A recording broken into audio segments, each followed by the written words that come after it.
ఓం శ్రీ గురుభ్యో నమ. ఇప్పుడండి ఈ కొడుకులు తండ్రిని చిన్నప్పటి నుంచి గౌరవంగా చూస్తూ, సరే చిన్నప్పుడు ఎలాగో చూస్తాడులేండి గౌరవంగా, అయ్యో నాన్నగారు అంటే మరి చదువు చెప్పించాలి, వాడికి కావాల్సినవన్నీ ఇవ్వాలి కదా, అంతవరకు బాగానే ఉంటుంది. చదువులో చేరి చదువు ఉద్యోగం వచ్చే వరకు బాగానే ఉంటుంది. తర్వాత నుంచే ప్రారంభం అవుతుందండి. ఏది నాన్నగారు ఒక స్టేజ్కి వచ్చేటప్పటికండి తండ్రిని అంటాడు, అసలు నాన్నగారు మీకేం తెలియదు, ఒకప్పుడు తండ్రి పెంచితే పెరిగాడు, నాన్నగారు మీకేం తెలియదు మీరు ఊరుకోండి అనే స్టేజ్కి వచ్చేస్తాడు. వీడు కొంచెం ఉద్యోగం వచ్చి కొంచెం సంపాదన వచ్చి భార్యా పిల్లలు వచ్చారు అప్పటికి. అది చాలా దోషం అండి. మన పురాణ గ్రంథాల్లో జీవితాంతం కూడా తండ్రిని తల్లిని దైవంగా చూడాలి. వాళ్ళు తెలిసిన వాళ్ళైనా తెలివి తక్కువ వాళ్ళైనా వాళ్ళని ఎంతో గౌరవంగా ఎంతో ప్రేమగా, ఒక వాళ్ళు ఏదైనా వాళ్ళు తెలియకపోతే అలా గౌరవంగా వాళ్ళకి నచ్చ చెప్పడానికి ప్రయత్నం చేయాలని మనకు పెద్దవాళ్ళు చెప్తారండి. ఈ కొడుకుల్లోకి వచ్చేటప్పటికిటండి రకరకాల కొడుకులు ఉంటారటండి. చాలామంది చెప్తుంటారు, ఏమిటయ్యా ఈ కొడుకుల రకాలంటే వాళ్ళు అంటాడు, ఒక రకం ఉంటారటండి.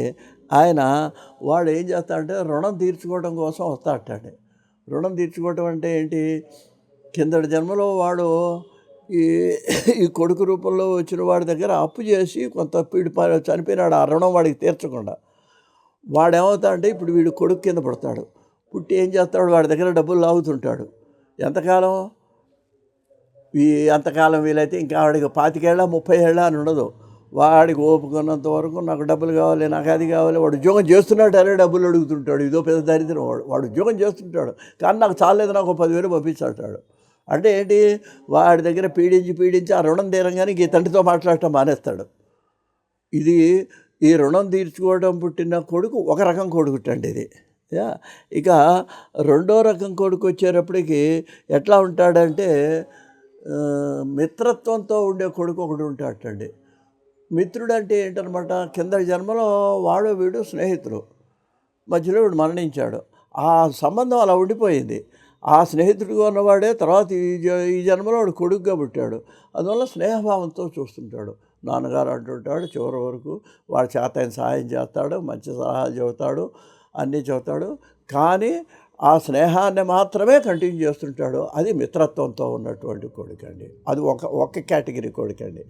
ఇక మూడో వాడికి వచ్చేటప్పటికంటే సేవక పుత్రుడండి. సేవక పుత్రుడు అంటే ఏంటి, వాడు పుట్టిన దగ్గర నుంచి కూడా 10 ఏళ్ళు వచ్చిన దగ్గర నుంచి నాన్నగారు నూనె రాయమంటారా, నాన్నగారు కాళ్ళు పెసమంటారా, మీరు సేవ చేయమంటారా, వాడు బయటికి బయలుదేరగానే ఒక ఉత్తరీయం తెచ్చి ఇవ్వటం, ఆయనకు గొడుగు పట్టుకొని ఉండటం. ఇట్లా వాడు ఉన్నంతకాలం కూడా, అంటే ఉద్యోగం చేస్తున్నప్పుడు కూడా ఆ వచ్చిన టైంలో సేవక వృత్తిని చేస్తూ జీవితాన్ని గడుపుతాట. అది ఒక రకమైనటువంటి కొడుకుట్టండి. ఇట్లాగా ఏమిటంటే ఈ కొడుకుల్లో కొంతమంది ఉంటారు అసలు పట్టించుకొని కొడుకులు ఉంటారండి. అంటే ఏంటి, కొంతకాలం వచ్చేవాడికి ఇంకా వాడికి ఏదో డబ్బులు పంపించేసి మీరు వృద్ధాశ్రమంలో ఉంటారో ఎక్కడుంటారో పడుకున్నట్టు ఇట్లా కొంతమంది. ఇందువల్ల ఏంటంటే ఈ కొడుకుల్లో మన గత జన్మ ఉందండి. గత జన్మ లేకపోవడమే, ఆ గత జన్మను బట్టి వచ్చేటువంటి పరిస్థితిని బట్టి ఈ కొడుకులు ఏర్పడుతుంటారు. అయితే ఇప్పుడు మనం చేయగలిగింది ఏమి లేదండి, దాన్ని సర్దుకొని పోవడం తప్ప ఇవాళ మనం బాధపడి కూడా చేయగలిగేది లేదని పెద్దవాళ్ళు చెప్తున్నారు. కాబట్టి స్వస్తి.